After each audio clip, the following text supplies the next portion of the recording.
গঙ্গার পশ্চিম পারে রাজধানী কলকাতার যমজ শহর। গঙ্গার ওপর কলকাতার সাথে যোগাযোগকারী সদাব্যস্ত সেতু এবং ভারতের রেলপথের অন্যতম গুরুত্বপূর্ণ অংশ, যার কদর বিশ্বের দরবারেও। কিন্তু জানেন কি, এই হাওড়া স্টেশন হয়তো হতোই না। তাও হলো কিভাবে? এই রেলপথ তৈরির পিছনে ছিলেন কিন্তু একজন বিখ্যাত বাঙালি। আচ্ছা, হাওড়া নামটা এলো কোথা থেকে? হাওড়ার নাম আগে কি ছিল? সব কিছুর পিছনেই আছে অনেক অজানা ঘটনা, আছে অনেক অজানা ভুলে যাওয়া ইতিহাস। জানবো সব কথা, কিন্তু সেই কথা জানতে হলে পুরো ভিডিওটা মন দিয়ে শুনুন। বুঝতে পারবেন সত্যি কত কিছুই এখনও অজানা রয়ে গেছে। নমস্কার বন্ধুরা, কেমন আছেন আপনারা? আমি সায়ন, আর আমার সাথে আছে পিনাকি। আজ আমরা চলে এসেছি হিস্ট্রি এভিনিউর আরেকটি নতুন ব্লগ নিয়ে আপনাদের জন্য। আরেকটা কথা, আমাদের চ্যানেল সাবস্ক্রাইব করে পাশের বেল আইকন প্রেস করে দিতে ভুলবেন না। আর বেশি করে শেয়ার করুন, লাইক ও কমেন্ট করে আপনাদের মূল্যবান মতামত জানাতেও ভুলবেন না কিন্তু। চলুন বেরিয়ে পড়ি আজকের ইতিহাসের খোঁজে। ব্রিটিশদের ভারতে রেলওয়ে কোম্পানি তখনও তৈরি হয়নি। সে সময় হয়তো ভাবনা চিন্তাও শুরু হয়নি এদেশে রেলপথ নির্মাণের।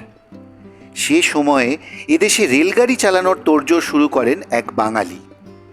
রানীগঞ্জ এবং রাজমহল পাহাড় সংলগ্ন এলাকায় কয়লার খনি ছিল সেই বাঙালি ব্যবসায়ী রবীন্দ্রনাথ ঠাকুরের পিতামহ প্রিন্স দ্বারকানাথের। কয়লা দ্রুত আনার উপায় খুঁজছিলেন তিনি। 1842 খ্রিস্টাব্দে ইংল্যান্ড গিয়ে প্রথম ট্রেনে চড়ার পরেই তার মাথায় আসে দেশে রেলপথ তৈরির ভাবনা। পরের বছর জানুয়ারিতে দেশে ফিরে ইংরেজ সংস্থার সাহায্য নিয়ে রেলপথ তৈরির চেষ্টা শুরু করেন তিনি। প্রকল্পের 1/3 খরচ বহনেও রাজি ছিলেন, কিন্তু বনিবনা না হওয়ায় great western Bengal railway company তৈরি করে নিজেই কাজে নেমে পড়েন। ইতিমধ্যে 1 জুন 1845 খ্রিস্টাব্দে ব্রিটিশরা প্রিন্স দ্বারকানাথের দেখানো পথে প্রতিষ্ঠা করে ফেলেছে east Indian railway company. Prince Dwarkanath east Indian railway কোম্পানির দিক থেকে প্রবল বাধার মুখে পড়েন, কারণ ব্যবসায়িক এবং সামরিক স্বার্থে দেশীয়দের হাতে রেল চালানোর ভার ছেড়ে দেওয়া নিয়ে আপত্তি ছিল ব্রিটিশদের। ইস্ট ইন্ডিয়া কোম্পানির আধিকারিকদের সঙ্গে আলোচনা করে অনুমতি আদায়ে 1846 খ্রিস্টাব্দের অগাস্টে ফের লন্ডনে যান। কিন্তু সেখানেই তাঁর মৃত্যু হলে দ্বারকানাথের সংস্থা great western Bengal railway company নিলামে ওঠে এবং ইস্ট ইন্ডিয়ান রেলওয়ে কোম্পানির সঙ্গে মিশে যায়। পরে সেই সংস্থার ব্যবস্থাপনাতেই শুরু হয় রেলপথ নির্মাণ। শুরু থেকেই যার দায়িত্বে ছিলেন জর্জ টার্নবুল। ব্যবসায়িক এবং সামরিক গুরুত্ব বুঝে কলকাতার উপকণ্ঠে রেলপথ তৈরিতে টার্নবুলের অবদান অনস্বীকার্য। ভবিষ্যতের কথা ভেবে হাওড়া স্টেশন নির্মাণের জন্য যে বাড়তি জমি কেনা বা বেশি টাকা খরচের বিরুদ্ধে ছিলেন ব্রিটিশ আধিকারিকেরা। ফলে নদীর ধারে প্রশস্ত জমির ব্যবস্থা করতে হিমশিম খান টার্নবুল। ব্রিটিশদের সম্মতি আদায়ে প্রকল্প কাটছাঁট করতে হয় তাকে। শুরুতে 2.5 লক্ষ টাকা খরচ করে স্টেশন তৈরির প্রস্তাব আধিকারিকদের মনোপুত হয়নি। বাধ্য হয়ে 2 লক্ষের কম টাকায় স্টেশন তৈরির পরিকল্পনা চূড়ান্ত করতে হয়। দেশের অন্যতম বড় রেলওয়ে টার্মিনাস হাওড়ায় নির্মাণ নিয়েও কম সমস্যা হয়নি। ট্রেন হাওড়া থেকে চলবে কি না, শুধু সেই সিদ্ধান্ত নিতেই কয়েক বছর কেটে যায়। এমনকি মূল স্টেশন হাওড়ায় নাকি আরও উত্তর দিকে হবে, সেটা স্থির করতে 5 বছর পেরিয়ে যায়। এই রেল স্টেশন কিভাবে হলো সে কথায় পরে আসছি। এছাড়াও আরও অনেক বিপত্তি ঘটে যায়। ট্রেনের বাষ্পচালিত ইঞ্জিন বা লোকোমোটিভ বয়ে আনা কেটগ্রি নামের জাহাজ কলকাতা বন্দরের বদলে পৌঁছে গিয়েছিল অস্ট্রেলিয়ায়। সেই জাহাজকে 1854 খ্রিস্টাব্দে যখন কলকাতায় নিয়ে আসা হলো, তখন দেরি হয়ে গিয়েছে অনেকটা। বিপত্তির তালিকায় ঢোকে জাহাজডুবির ঘটনাও। HMS গৌডুইন নামের যে জাহাজে কোচ আসছিল, তা হুগলি নদীর মোহনায় স্যান্ডহেডের কাছে ডুবে যায়। জোড়া এই বিপদেই সম্ভবত দেশের মধ্যে এ শহরে প্রথম রেলগাড়ি ছোটার সাক্ষী হতে পারল না। 1853 খ্রিস্টাব্দে ভারতের প্রথম রেল মুম্বাই থানে রুটে চলা শুরু হয়। পরে ইস্ট ইন্ডিয়ান রেলওয়ের লোকোমোটিভ সুপারিনটেন্ডেন্ট জে হডসনের তত্ত্বাবধানে 2টি সংস্থা স্টুয়ার্ট অ্যান্ড কোম্পানি এবং সেটান অ্যান্ড কোম্পানির ব্যবস্থাপনায় কোচ তৈরি হয়। প্রথম ট্রেনের রেকে 3টি প্রথম শ্রেণীর, 2টি দ্বিতীয় শ্রেণীর, 3টি তৃতীয় শ্রেণীর এবং 1টি গার্ডের কামরা ছিল। যাবতীয় প্রস্তুতি সম্পূর্ণ হওয়ার পরে 1854 খ্রিস্টাব্দের 28শে জুন পরীক্ষামূলকভাবে ট্রেন ছোটে। সেই বছরের 15ই অগস্ট হুগলি পর্যন্ত যাত্রীবাহী ট্রেন চালানো শুরু হয়। 91 মিটারের এই যাত্রাপথই ইতিহাস লিখে দেয়। শুরু হয় হাওড়া স্টেশনের পথ চলা। তবে আজ যে বিশাল লাল বাড়িটাকে দেখা যায় সেটাই শুরু থেকে ছিল না। নানা বিবর্তন পরিকল্পনার মধ্যে দিয়ে রূপ পায় ভারতের সবচেয়ে বড় স্টেশনটি। 19 শতকের প্রথম ভাগ। আজ যেখানে বিশাল হাওড়া স্টেশন দাঁড়িয়ে, সেখানে তখন ছিল একটি অনাথ আশ্রম, মূলত রোমান ক্যাথলিক ছেলে মেয়েদের জন্য। এর পাশেই ছিল একটি গির্জা। পুরোটার দায়িত্বে ছিলেন পর্তুগিজ মিশনারিরা। একবার ওখানে মহামারী দেখা দিলে সেখানকার সমস্ত বাচ্চা কর্মী মিশনারিদের সরিয়ে নিয়ে যাওয়া হয় কলকাতার দিকে। সেখানেই নতুন করে শুরু হয় কাজ। ফাঁকা পড়ে থাকে গির্জা চত্বর। অবশ্য ব্যবস্থা আগেই করে গিয়েছিলেন পর্তুগিজরা। ইস্ট ইন্ডিয়ান রেলওয়ে কোম্পানিকে বিক্রি করে দেওয়া হয় জায়গাটি। সেই সময় হাওড়ায় স্টেশন বানানোর পরিকল্পনা চলছিল। তবে প্রথম দিকের স্টেশন বলতে বিরাট কিছু ছিল না। তখন হাওড়াকে জাংশন স্টেশন হিসেবে ভাবাও হয়নি। একটি মাত্র প্ল্যাটফর্ম আর সঙ্গে ছিল লাল ইটের একতলা একটি বাড়ি। সেটিই ছিল আদি হাওড়া স্টেশন। ভেতরে একটি ছোট জানলা ছিল, সেখান দিয়ে এই টিকিট সংগ্রহ করতে হতো। সেই সঙ্গে তৈরি হলো কিছু টিনের ঘর, ওগুলোই ইঞ্জিন মেরামতের কারখানা। এছাড়াও ছিল একটি স্টোর রুম। ব্যাস, এই হলো প্রথম হাওড়া স্টেশনের রূপ। এখনকার হাওড়া স্টেশনের 17 নম্বর লাইনটিকে বলা হয় প্রথম লাইন। শুধু পার্সেল গাড়ি আসে এখন। তবে সম্প্রতি হাওড়া মেট্রো স্টেশন তৈরির সময় মাটির নিচে চাপা পড়ে যাওয়া রেলপথের সন্ধান পাওয়া গেছে, যেটিকে প্রথম লাইন হিসেবে ধরা হচ্ছে এবং সেটা নিয়ে গবেষণাও চলছে। 1901 খ্রিস্টাব্দে বর্তমান হাওড়া স্টেশনের লাল বাড়িটির কাজ শুরু হয়। শেষ হয় 1906 খ্রিস্টাব্দে। আজ হাওড়া স্টেশন যেতে প্রায় সবাই ব্যবহার করে হাওড়া সেতু। কিন্তু তার আগে, হ্যাঁ, গঙ্গাই ছিল একমাত্র ভরসা। কলকাতার আর্মেনিয়ান ঘাটে তৈরি করা হয় রেলের টিকিট কাউন্টার।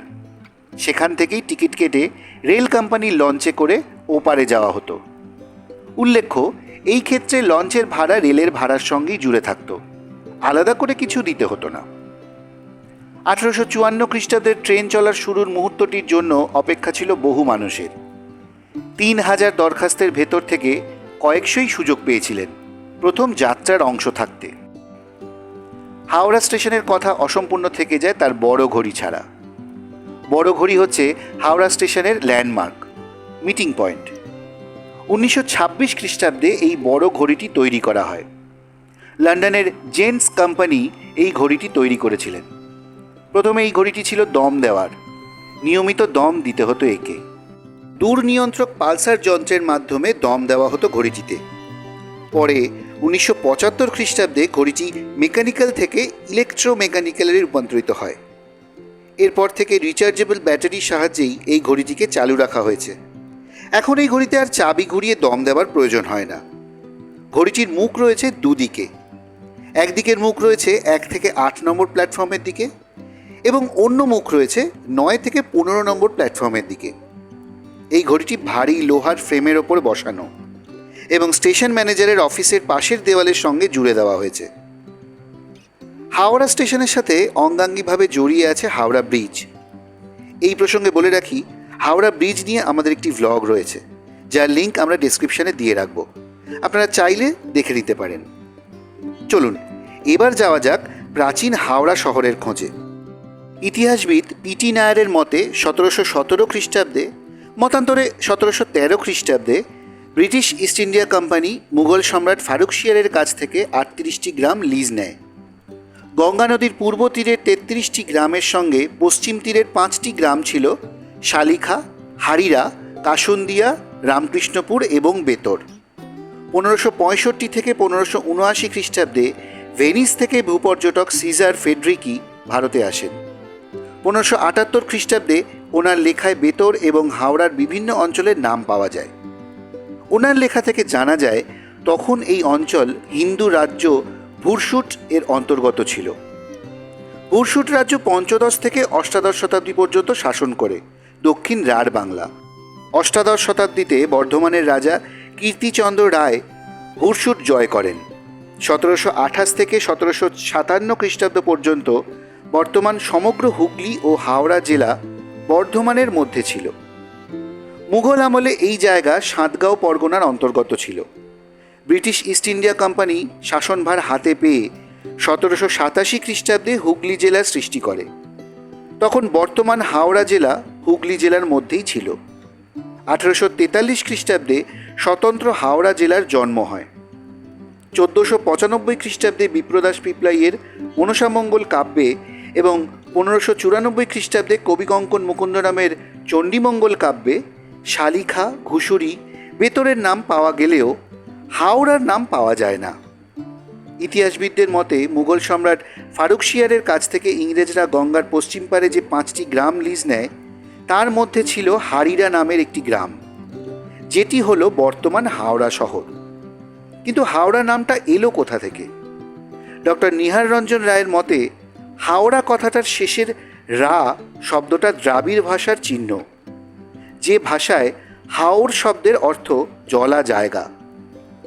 হাওড়া শহরের একাংশ একসময় দলিলপত্রে পরগনা বোরো বলে উল্লেখ করা হতো। বোরো শব্দের অর্থ জলমগ্ন জায়গা। মালি পাঁচঘরার কাছে বৃহৎ কর্দমাক্ত অঞ্চলটি সাধারণের কাছে ছিল হাওর। 1908 খ্রিস্টাব্দে শুধু হাওড়া শহরের অন্তর্গত 8.5 বর্গমাইল এলাকায় খানাডোবার সংখ্যা ছিল 1800টি। বাংলায় আর্য বসতি বিস্তারের পূর্বে যে আদিম অধিবাসীদের সন্ধান পাওয়া যায় তার মধ্যে দ্রাবিড় জাতির লোকেরাই হয়তো এই অঞ্চলে সংখ্যাগরিষ্ঠ ছিল এবং অসংখ্য খাল, বিল, দহ, ডোবা ও জলা জায়গার অস্তিত্বের জন্যই জায়গাটির নামকরণ করেছিলেন হাওড়া। ভাষাচার্য ডক্টর সুনীতি কুমার চট্টোপাধ্যায় তার the origin and development of the Bengali language গ্রন্থে বাংলা শব্দের রা প্রত্যয় সম্পর্কে বিশদভাবে আলোচনা প্রসঙ্গে বলেছেন, এটি অস্ট্রিক ভাষার গোষ্ঠীর শব্দ। রা প্রত্যয়টির উৎপত্তি ওরাক শব্দ থেকে হতে পারে, যার অর্থ বাড়ি। জলা জায়গার বাড়ি অর্থে হাওড়া, অর্থাৎ হাওর যুক্ত রা হাওড়া। ইতিহাসবিদ গবেষক শ্রী অচল ভট্টাচার্যের হাওড়া জেলার ইতিহাস থেকে জানা যায় কোল ভাষাগোষ্ঠীতে আরা শব্দের অর্থ বাঁধের পাড়। হয়তো জায়গাটার নাম হারিরা ছিল না, ছিল হারিয়ারা, জল ঘিরে রাখার উঁচু বাঁধের পাড়। ইতিহাস কথা বলে চলে ইতিহাসে স্মরণীতে, তবুও অনেক কথা শেষ হয়েও হয় না শেষ। শিল্প শহর হাওড়ার অনেক কিছুই রয়ে গেল এখনও অজানা। আমরা আসব পরবর্তীতে সেই সব অজানা কথা নিয়ে। আমাদের আজকের ব্লগটি আপনাদের কেমন লাগলো কমেন্ট করে জানাবেন। যদি ভালো লাগে একটা লাইক করে দেবেন, আর আমাদের চ্যানেল হিস্ট্রি এভিনিউকে অবশ্যই সাবস্ক্রাইব করে পাশে থাকা বেল আইকনটি প্রেস করে দেবেন। আর হ্যাঁ, আমাদের এই ব্লগগুলো বেশি করে শেয়ার করবেন, যাতে এরকম ধরনের ইতিহাস আমরা আপনাদের সামনে আরও বেশি করে নিয়ে আসতে পারি। দেখা হচ্ছে খুব শীঘ্রই পরবর্তী ব্লগে, নতুন কোনো জায়গায় নতুন কোনো ইতিহাসের খোঁজে। সবাই ভালো থাকবেন, সুস্থ থাকবেন। নমস্কার।